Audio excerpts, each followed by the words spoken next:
Pertanyaan pertama, Waalaikumsalam warahmatullahi wabarakatuh. Setiap saya selesai beribadah, ada rasa takut sholat saya tidak diterima karena hati tidak khusyuk. Terkadang pikiran masih kemana-mana, hati masih berpikir kotor, sahkah sholat saya? Ketakutan yang berlebihan membuat saya mengulang-ulang sholat saya. Apakah saya terkena penyakit was-was? Bagaimana solusi untuk mengatasi was-was tersebut?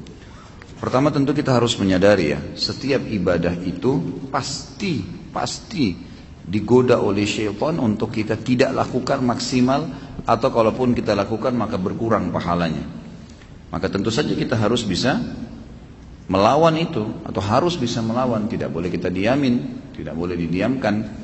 Jadi cara melawan kiat-kiat melawan syaitan, pertama menyadari bahwasanya memang ada syaitan yang menggoda kita, membisikkan. Setiap bisikan negatif jangan diiyakan. Riaklah, menghayalnya, itu harus bisa dilawan. Yang kedua, kita belajar konsentrasi. Konsentrasi itu dengan tenang ya. Konsentrasi itu kan akan bisa didapat. Konsentrasi itu bahasa sederhananya sebenarnya sih tenang dalam melakukan sebuah perbuatan ya gitu.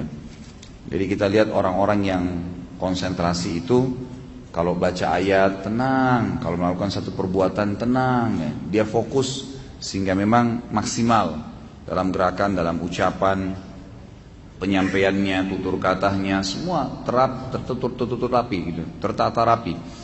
Itu semua karena memang dia coba ya konsentrasi di situ. Jadi kita konsentrasi dalam sholat, dan yakinilah dalam konsentrasi itu setiap gerakan dan ucapan akan ada nilai pahalanya di sisi Allah Subhanahu Wa Taala. Kan? Jadi kita harus bisa tahu itu. Ya. Kemudian pada saat syaitan berhasil mencuri sebagian pahala, misal kita tiba-tiba mau mengkhayal, segera kita kembali. Karena Utsman bin Abi Mad'un radhiyallahu anhu berkata dalam sebuah riwayat Bukhari, "Ya Rasulullah, saya setiap kali sholat, sering kadang-kadang saya mengkhayal, kadang-kadang saya kembali." Kata Nabi SAW, itu godaan syaitan yang berjulukan atau bernama khinzib atau khanzab. Ada dua riwayat yang menyebutkan tentang barisnya ini, yang bertengkar di sebelah kiri kuping musalli, yang mengingatkan dia semua apapun yang membuat dia tidak konsentrasi. Kalau datang kepadamu, bacalah isti'adzah a'udzubillahi minasyaitonirrajim, dan meludahlah sebelah kiri 3 kali dengan ditiup ya, 3 kali. Maka kata Utsman bin Abi Mad'un radhiyallahu anhu, setelah saya amalkan, maka tidak lagi bisa syaitan menggoda saya. Ulama menambahkan kiatnya adalah juga menjauhkan diri dari kemaksiatan. Jadi kalau sampai saat ini teman-teman masih merasa saya kalau sholat tidak bisa khusyuk, atau saya kalau mau baca Quran masih malas lah berbuat ibadah ya. Selain godaan syaitan, juga ada penyebab faktor adanya dosa yang masih mengganjal. Coba antum muhasabah deh.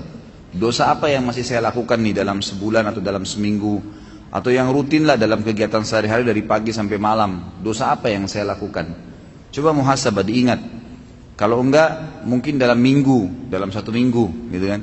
Mungkin dalam harian antum masih bisa ngontrol, tapi dalam 1 minggu apa nih? Nah itu dosa-dosa itu kalau kita bermuhasabah insya Allah dan kita tutup pintunya, maka akan membawa kita pada kekhusyuan ibadah. Jadi sholatnya bisa lebih khusyuk, baca Quran bisa lebih nyaman. Kalau mau ngerjakan ibadah itu jadi ringan, lebih ringan. Mau sholat malam bangunnya ringan. Itu karena memang sudah tidak ada beban dosa. Jadi dosa itu juga menjadi penghambat memang, menjadi penghambat. Itulah yang dikatakan oleh Imam Syafi'i yang pernah saya sampaikan ya. Beliau belajar kepada gurunya Imam Waqi'. Jadi setiap kali Imam Syafi'i rahimahullah dikasih pelajaran oleh gurunya Imam Waqi', hafalan segala selalu lupa. Lalu Imam Syafi'i mengatakan dalam pepatah syair yang masyhur, "Syaqautu ila Waqi' su'a hifdhi." Saya mengeluhkan kepada Imam Waqi' tentang buruknya hafalanku, setiap hafal pasti lupa. Fa arsyadani ila tarkil ma'asi. Maka dia perintahkan saya untuk meninggalkan dosa, maksiat. Imam Syafi'i bingung, dosa apa yang saya lakukan itu. Dia coba bermuhasabah dalam kegiatan sehari-harinya. Umumnya semuanya sudah berusaha dijaga, makanannya, minumannya, pakaiannya, halal, pergaulannya, bagus-bagus saja gitu. Maka dia lalu mulai melihat, ternyata gitu kan, kalau beliau mau jalan dari rumahnya ke rumahnya Imam Waqi' melewati sebuah pasar. Dan waktu itu di pasar itu masih ada perempuan-perempuan yang tidak pakai jilbab. Kadang-kadang di pasar itu ada transaksi-transaksi yang haram, ada kezaliman. Maka Imam Syafi'i bilang, tinggal ini nih yang saya belum coba nih. Ini beliau cuma lewat ya di pasar itu, nggak mampir, nggak punya toko di situ, nggak ikut transaksi.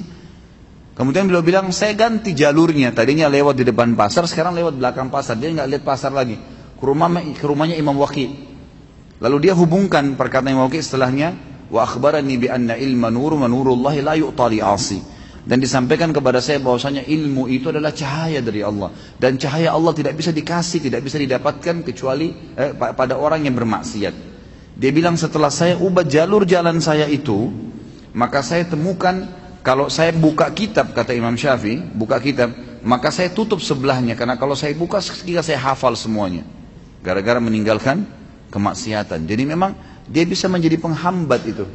Coba bermuhasabah. Insya Allah dengan menjaga diri dari kemaksiatan, maka salah satu faktor untuk membuat kita bisa khusyuk dalam ibadah.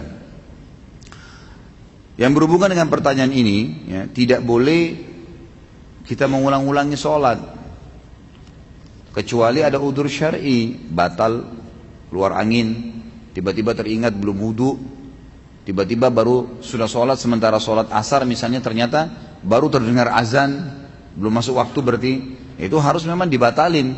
Tapi kalau hanya karena tidak khusyuk lalu diulangin, ini godaan syaitan yang lain lagi nih. Karena ini perbuatan bid'ah, nggak boleh ngulangin sholat yang sudah dikerjakan. Kan itu. Karena sudah dikerjakan udah nggak boleh lagi. Ya tidak khusyuk, itu konsekuensinya, resiko kita. Makanya kita harus fokus, gitu kan? Fokus.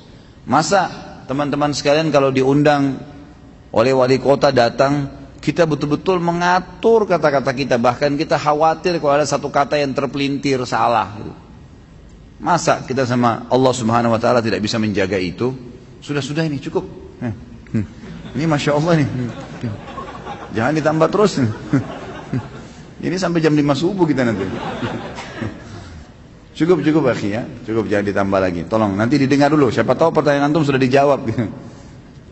Jadi jangan diulangin ya, nggak boleh ngulangin sholat secara khusus, apalagi ya berhubungan dengan masalah sholat nih, nggak boleh diulangin kecuali ada udzur syar'i. Misal belum masuk waktu tadi, gitu kan, maka baru masuk waktunya ya kita batalin, kita sholat lagi. Atau sudah selesai sholat ternyata memang belum masuk waktu, atau tidak punya wudu, atau salah kiblat, hal-hal yang mendasar itu diulangin, gitu kan. Tapi kalau enggak, maka setahu saya nggak boleh, itu was-was. Ya. Apakah saya kena penyakit was-was? Ya jelas, penyakit was-was. Dan saya sarankan yang bertanya ini membeli buku yang pernah saya bawain, itu judulnya Bahaya Penyakit Was-was. Dan di situ ada solusi-solusinya. Terbitan Pustaka Tazkiyah, harganya kurang dari Rp20.000. Baca dan insya Allah mudah-mudahan poin-poin di dalam buku itu akan bisa memberikan jawaban kepada Anda.